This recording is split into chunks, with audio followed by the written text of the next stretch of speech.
What if I told you that one of the world's greatest engineers came from a poor family and was rejected by Toyota before building a global empire?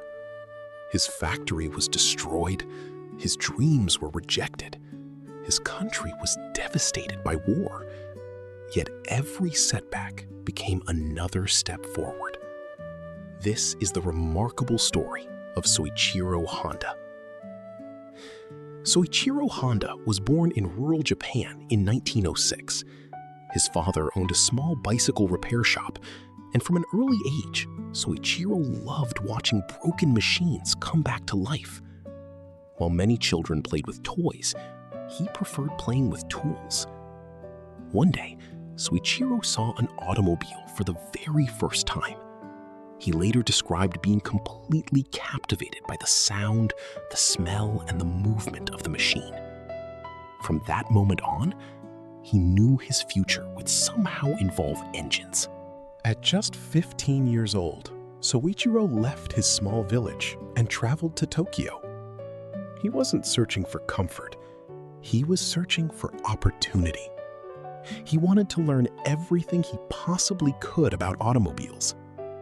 His first job wasn't glamorous.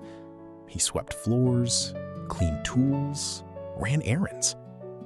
But instead of complaining, he watched. Every repair became another lesson. Every mechanic became another teacher. Soichiro wasn't satisfied with simply fixing machines. He wanted to understand why every single part existed. He believed true innovation begins with curiosity, and curiosity became one of his greatest strengths. Most apprentices dreamed about becoming excellent mechanics. Soichiro dreamed about building better machines. He didn't want to repair someone else's ideas forever. He wanted to create his own. Eventually, Soichiro set himself an ambitious goal. He wanted to design piston rings for Toyota. It seemed like the perfect opportunity. He believed this invention could finally launch his engineering career.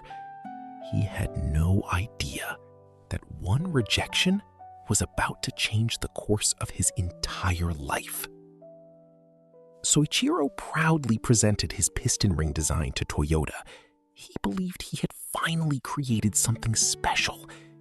Instead, Toyota rejected it. The engineers explained that his design simply wasn't good enough.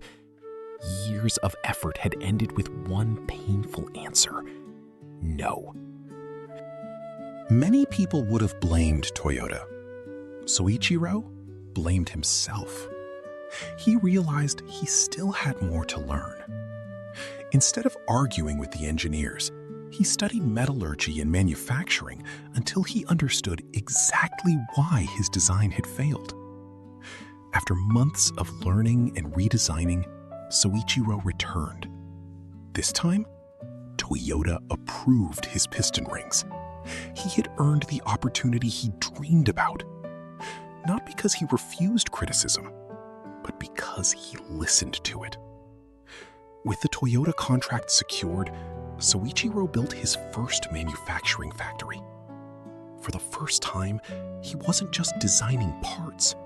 He was building a real company. Everything finally seemed to be moving in the right direction. Then, history intervened. World War II reached Japan. Factories that once produced industrial parts suddenly became targets. The future Soichiro had worked so hard to build was once again slipping out of his hands. Bombing raids severely damaged Soichiro's factory. Years of work disappeared almost overnight. Many people would have accepted defeat. But even standing among the ruins, Soichiro was already thinking about how to rebuild. As if war wasn't enough, nature delivered another devastating blow.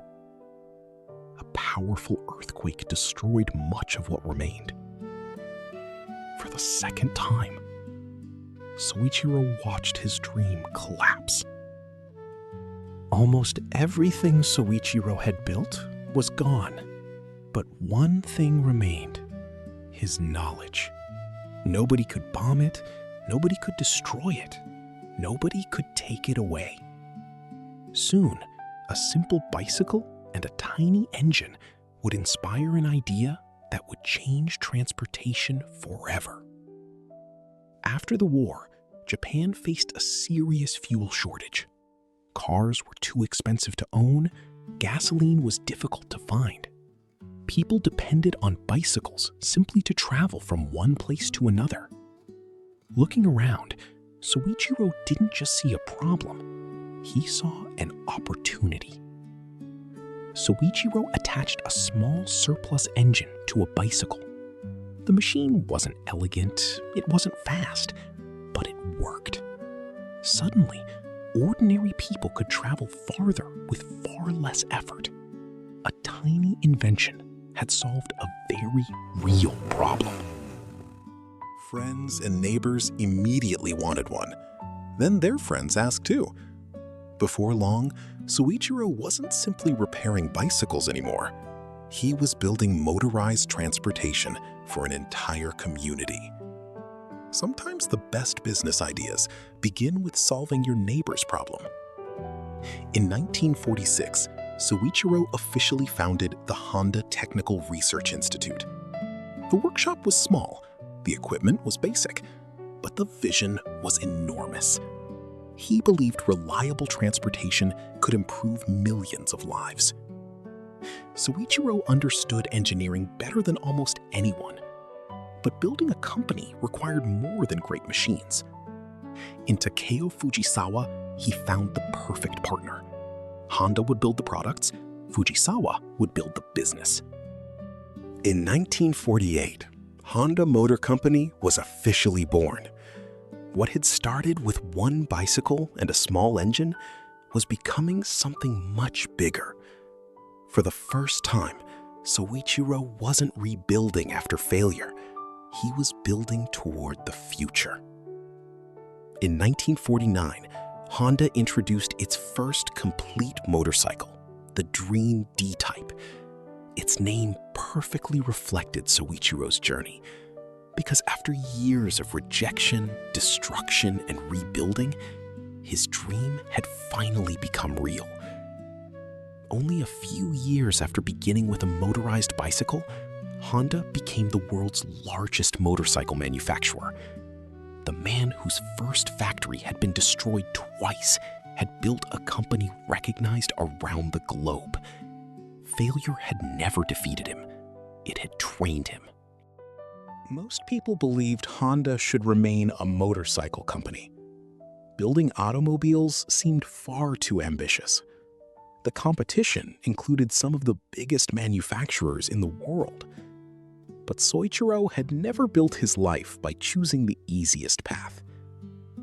In the early 1960s, Honda officially entered the automobile industry. Many experts doubted the company could compete.